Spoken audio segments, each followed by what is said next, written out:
in the ancient kingdom of Umare, where the moonlight touched the earth like silver water, and the drums of the ancestors echoed through the forests at night, there ruled a king feared by all men. His name was King Adisua, the leopard of 7 wars. He was a mighty ruler, whose enemies trembled at the sound of his footsteps. Yet, beneath his golden crown, lived a hunger darker than death itself. The people whispered that the king no longer slept like ordinary men. Every midnight, servants heard him wandering through the palace halls, speaking to shadows no one else could see. Goats refused to enter the palace gates. Even the royal dogs howled whenever the king passed by. But no one dared question him, because in Umare, a tongue that challenged the throne rarely lived to tell another tale. One dry season, when the river shrank and the crops began to die, an old blind diviner arrived at the palace carrying a staff carved from black Iroko wood. He warned the king of a terrible curse. "Your Majesty," the old man said, his voice shaking like leaves before a storm, "there is darkness growing inside your spirit. If you continue feeding your greed, the ancestors will abandon you." But King Adisua laughed. "What can abandon a man who already owns everything?" he thundered. The diviner lowered his head slowly. "A man who owns everything may still lose his soul." The king became furious and ordered the guards to throw the old man into the forest. As the diviner disappeared into the darkness, he shouted one final warning. "The day you consume your own shadow is the day death will begin to wear your face." The words haunted the king for many nights. Then strange things began to happen. Every morning, King Adisua noticed his shadow growing thinner beneath the sun. At first he ignored it, but soon the palace mirror stopped reflecting his eyes. His laughter sounded like 2 voices speaking together. And every night he dreamt of a creature made entirely of smoke sitting beside his throne. One evening, unable to bear the fear clawing at his heart, the king summoned the royal priest. "What is happening to me?" he demanded. The priest trembled before answering. "There are ancient powers older than kings, my lord. Some hungers are forbidden." But the king wanted power beyond death itself. He wanted immortality. Deep beneath the palace, hidden under the sacred shrine of Umare, there existed a forbidden chamber where no ruler was meant to enter. Inside that chamber rested an ancient clay pot covered in human markings. Legend said it contained the ritual of shadow eating, a dark magic capable of granting endless life. That night, blinded by fear and greed, King Adisua descended alone into the forbidden chamber. The air smelled of blood and ashes.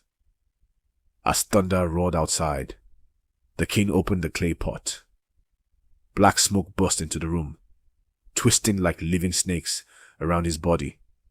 Then a voice whispered from the darkness, "To live forever, you must first devour the part of yourself that still belongs to the light."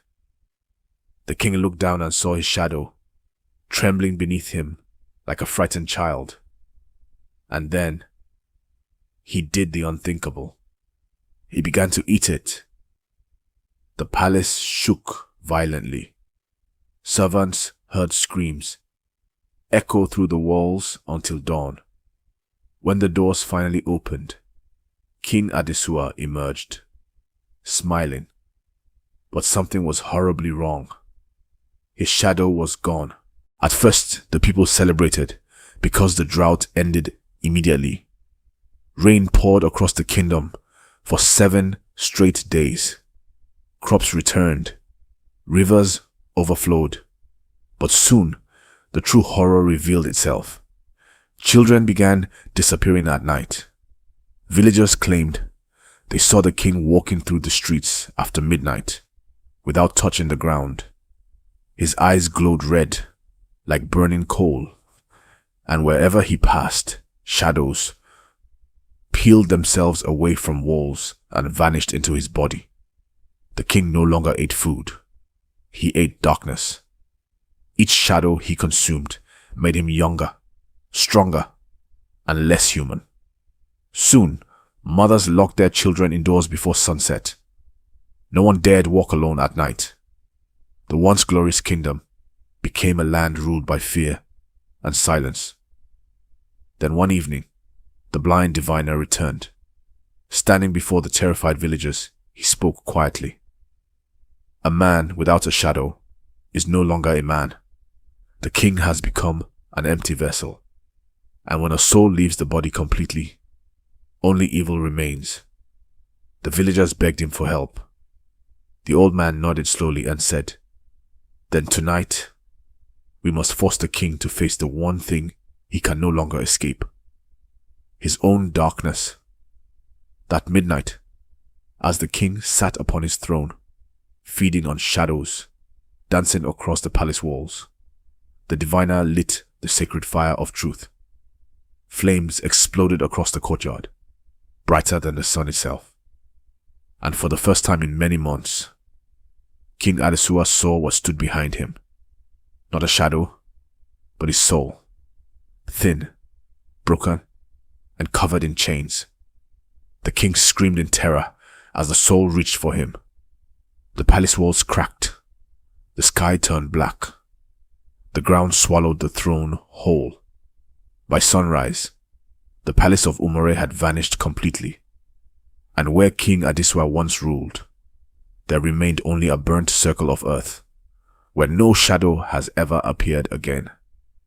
Even today, elders warn children never to chase power beyond what the ancestors permit, because somewhere in the darkness, when the moon is silent and the night wind whispers through empty trees, the shadowless king still wanders, searching for the soul he once devoured.